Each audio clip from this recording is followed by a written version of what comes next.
নমস্কার বন্ধুরা, তোমাদের সবাইকে স্বাগত জানাই জিকে পয়েন্ট 365 ইউটিউব চ্যানেলের আরো একটি নতুন ক্লাসে। আজ তোমাদের সাথে আমরা আলোচনা করব ডাব্লিউবিপি কেপি কনস্টেবল 2025 এক্সামের জন্য গুরুত্বপূর্ণ আরো একটি জিকে কোয়েশ্চেন আনসার ক্লাস। প্রতিদিন সন্ধ্যাবেলা আমাদের চ্যানেলে তোমরা ডাব্লিউবিপি কেপি কনস্টেবল 2025 এক্সামকে লক্ষ্য করে ইম্পর্টেন্ট ক্লাস পেয়ে যাবে। তো যারা প্রিপারেশন নিচ্ছ প্রতিদিন সন্ধ্যাবেলা অবশ্যই ক্লাসগুলি দেখতে থাকো। তোমাদের জন্য আমরা বিগত এক্সামের মধ্য থেকে বাছাই করা ইম্পর্টেন্ট কোয়েশ্চেন আনসার আলোচনা করছি। সেই কারণে তোমরা শেষ পর্যন্ত অবশ্যই ক্লাসগুলি মনোযোগ সহকারে দেখতে থাকো। প্রতিটা ক্লাসে থাকছে অসংখ্য ইম্পর্টেন্ট তথ্য, যে তথ্যগুলি তোমাদের পরীক্ষার জন্য কিন্তু গুরুত্বপূর্ণ। তোমরা অবশ্যই তথ্যগুলিকে সাথে খাতাতে নোট ডাউন করে ভালোভাবে তৈরি করো। তোমরা প্রশ্ন চলাকালীন সঠিক উত্তর কি হতে পারে আমাদের কমেন্টে জানানোর চেষ্টা করো। এর মাধ্যমে তোমাদের খুব ভালো একটা এক্সামের প্রিপারেশন হয়ে যাবে। তো বেশি দেরি না করে আজকের ক্লাসটা আমরা স্টার্ট করে দিই। যদি তোমাদের ক্লাসটি ভালো লাগে তাহলে অবশ্যই একটি লাইক করো, সাথে তোমার বন্ধুদের সাথে ক্লাসটি শেয়ার করে দাও। এবং তোমরা যদি আমাদের চ্যানেলে নতুন হয়ে থাকো তাহলে অবশ্যই চ্যানেলটি সাবস্ক্রাইব করে পাশে থাকা বেল বাটনটা ক্লিক করে অল করে রাখো ফর অল নোটিফিকেশন। তাহলে চলো আজকের ক্লাসটা আমরা স্টার্ট করে দিই। 1 নম্বর প্রশ্ন, তেহেরি বাঁধ নিম্নের কোন নদী থেকে জল সংগ্রহ করে? সঠিক উত্তর হয়ে যাবে অপশন বি, ভাগীরথী নদী থেকে। তেহেরি বাঁধ ভাগীরথী নদীর উপর নির্মিত হয়েছে। এটি উত্তরাখণ্ডে অবস্থিত ভারতের সর্বোচ্চ বাঁধ, আর এই বাঁধটির দৈর্ঘ্য হল 575 মিটার। নেক্সট দেখি 2 নম্বর প্রশ্ন, কোন খেলার সাথে বাটারফ্লাই স্ট্রোক কথাটি জড়িত? বাটারফ্লাই স্ট্রোক এই কথাটি জড়িত হচ্ছে সাঁতার খেলার সাথে। অপশন বি হবে এখানে সঠিক উত্তর। নেক্সট প্রশ্ন, নিম্নলিখিত কোন নদীটি পশ্চিমবঙ্গ ও আসামকে পৃথক করেছে? পশ্চিমবঙ্গ ও আসামকে পৃথক করেছে সংকোশ নদীটি। এবার আমরা কিছু গুরুত্বপূর্ণ তথ্য দেখে নিই। সংকোশ ব্রহ্মপুত্র নদের উত্তর তীরের প্রধান উপনদীগুলির মধ্যে একটি। আসাম ও পশ্চিমবঙ্গের মধ্যে সীমানা তৈরি করেছে এই সংকোশ নদী। এর উৎপত্তি হয়েছে তিব্বতের তুষার ঢাকা গ্রেটার হিমালয়ান পর্বতমালায়। ভুটানে নদীটি মোচু নামে পরিচিত এবং আসামের সমভূমিতে গঙ্গাধর নামে পরিচিত। নেক্সট প্রশ্ন দেখি, কোনটি ভারতের দীর্ঘতম উপকূল বিশিষ্ট রাজ্য? ইম্পর্টেন্ট একটি প্রশ্ন। দীর্ঘতম উপকূল বিশিষ্ট রাজ্য হল গুজরাট। অপশন ডি হবে এখানে সঠিক উত্তর।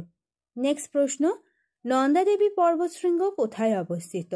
নন্দাদেবী পর্বতশৃঙ্গ এটি অবস্থিত হলো উত্তরাখণ্ডে। অপশন সি হবে এখানে সঠিক উত্তর। নেক্সট দেখি, রাজতরঙ্গিনীর রচয়িতা কে?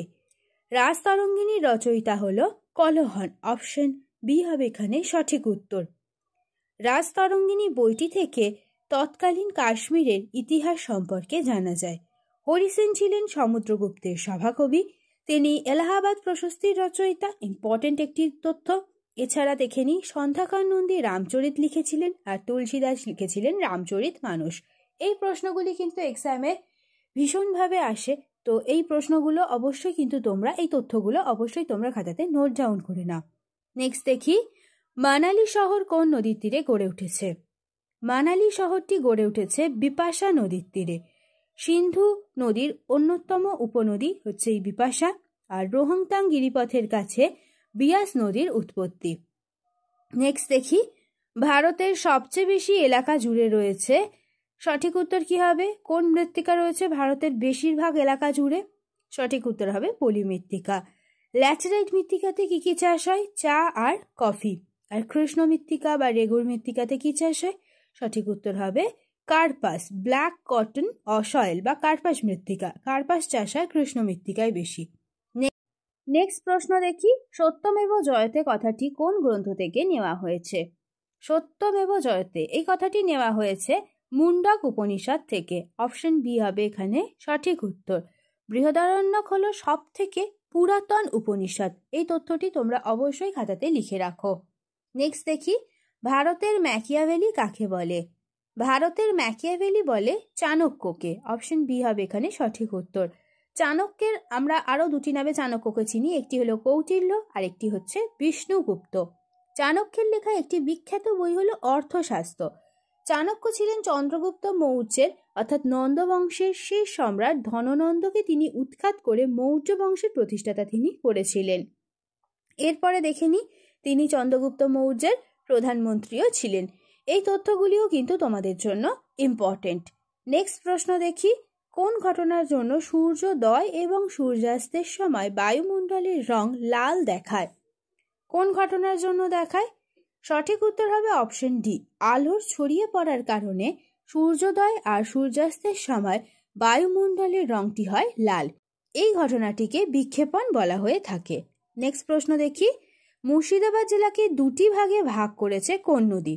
সঠিক উত্তর হয়ে যাবে অপশন সি, ভাগীরথী নদী মুর্শিদাবাদ জেলাকে দুটি ভাগে ভাগ করেছে। নেক্সট প্রশ্ন দেখি, সাধারণত কম্প্যাক্ট ডিস্ক অর্থাৎ সিডির বেধ কত? থিকনেস কত সিডির থিকনেস? সঠিক উত্তর হবে অপশন বি, 1.2 mm।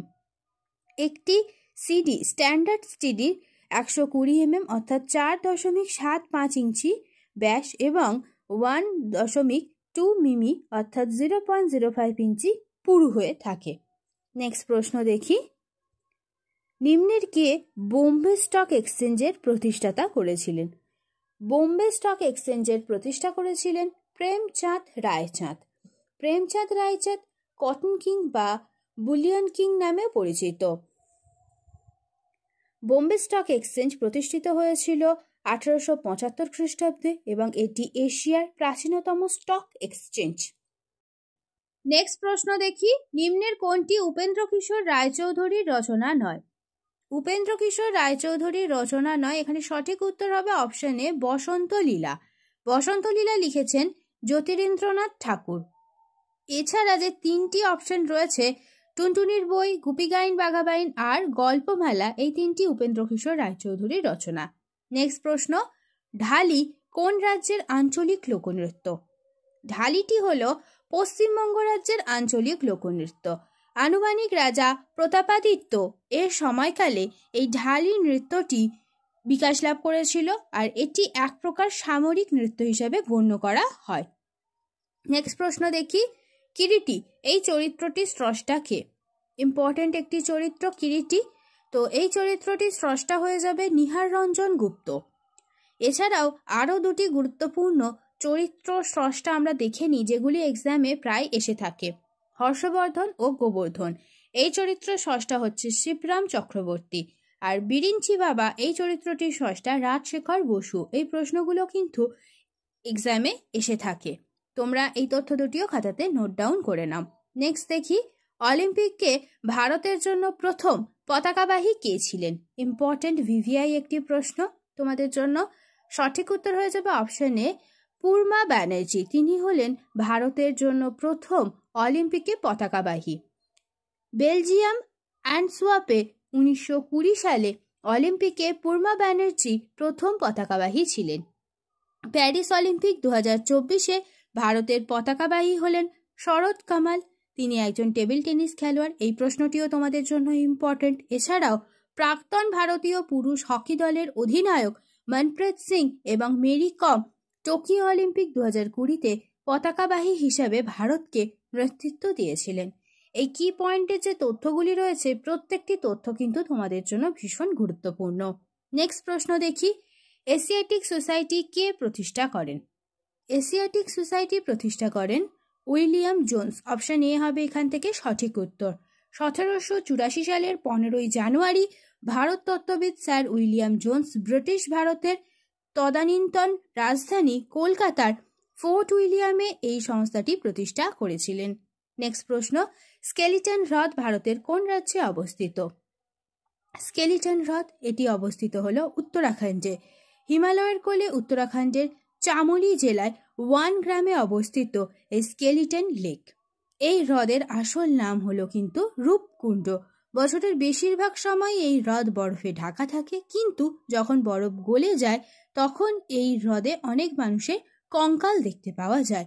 সেই কারণেই এই স্থানীয় লোকেরা এই হ্রদটির নাম দিয়েছেন স্কেলিটন লেক। নেক্সট প্রশ্ন দেখি, মস্তিষ্কের কোন অংশ পেশিগুলির ক্রিয়াকলাপ নিয়ন্ত্রণ এবং রক্ষণাবেক্ষণে সহায়তা করে? সঠিক উত্তর হবে অপশন ডি, সেরিবেলাম। এই অংশটি আমাদের শরীরের পেশিগুলোকে ক্রিয়াকলাপ নিয়ন্ত্রণ এবং রক্ষণাবেক্ষণে সহায়তা করে থাকে। সেরিবেলামের প্রধান কাজ হলো শরীরের ভারসাম্য, ভঙ্গি এবং স্বর বজায় রাখা। সেরিবেলার ডিসঅর্ডারের সবথেকে সাধারণ উপসর্গ হলো অ্যাটাক্সিয়া বা ভারসাম্য হারিয়ে ফেলা। নেক্সট প্রশ্ন, কে খালসা বাহিনী গঠন করেন? খালসা বাহিনী এটি গঠন করেন গুরু গোবিন্দ সিং। অপশন সি হবে এখানে সঠিক উত্তর। তিনি শিখদের জন্য পঞ্চক প্রবর্তন করেন। পঞ্চক অর্থাৎ কেশ কঙ্কতি অর্থাৎ চিরুনি, কড়া অর্থাৎ লোহার বালা, কচ্ছ অর্থাৎ অন্তর্বাস ও কৃপান অর্থাৎ তীরবাড়ি। এই 5টি কিন্তু শিখদের জন্য গুরুত্বপূর্ণ। নেক্সট প্রশ্ন দেখি, কাথিয়াওয়াড় উপদ্বীপ অবস্থিত কোথায়? কাথিয়াওয়াড় উপদ্বীপ অবস্থিত হলো গুজরাটে।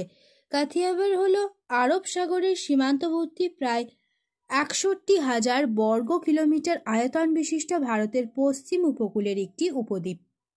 নেক্সট প্রশ্ন, কারাকোরাম হাইওয়ে নিম্নলিখিত কোন দেশ দুটিকে যুক্ত করেছে? সঠিক উত্তর হবে অপশন এ, ভারত চীন। এই দেশ দুটিকে যুক্ত করেছে কারাকোরাম হাইওয়ে। চীন পাকিস্তান বন্ধুত্ব মহাসড়ক নামেও পরিচিত। কারাকোরাম হাইওয়ে চীন ও পাকিস্তান এই দুটিকে যুক্ত করেছে। শেষ হলো আজকের ক্লাস। আজকের ক্লাসে আমরা তোমাদের সাথে আলোচনা করলাম WBP কেপি কনস্টেবল 2025 এক্সামকে লক্ষ্য করে ইম্পর্টেন্ট কোয়েশ্চেন আনসার। তো প্রতিদিন সন্ধ্যাবেলা তোমাদের জন্য আমরা নিয়ে চলে এসেছি WBP কেপি কনস্টেবল 2025 এক্সামের জন্য ইম্পর্টেন্ট জিকে কোয়েশ্চেন আনসারের ক্লাস। তাহলে প্রতিদিন সন্ধ্যাবেলা তোমরা অবশ্যই ক্লাসগুলি কন্টিনিউ দেখতে থাকো, স্কিপ করো না বা একটু মিস করে যেও না ভিডিওগুলি কিন্তু খুব গুরুত্বপূর্ণ। তোমরা অবশ্যই ক্লাসগুলি শেষ পর্যন্ত দেখতে থাকো। ভিডিও ভালো লাগলে একটা লাইক করো, সাথে তোমার বন্ধুদের সাথে ক্লাসটি শেয়ার করে দাও। আর তোমরা যদি এখনো পর্যন্ত আমাদের চ্যানেলটি সাবস্ক্রাইব করে না থাকো তাহলে অবশ্যই চ্যানেলটি সাবস্ক্রাইব করে পাশে থাকা বেল বাটনটা ক্লিক করে অল করে দাও ফর অল নোটিফিকেশন। তাহলে চলো দেখা হচ্ছে তোমাদের সাথে নেক্সট ক্লাসে।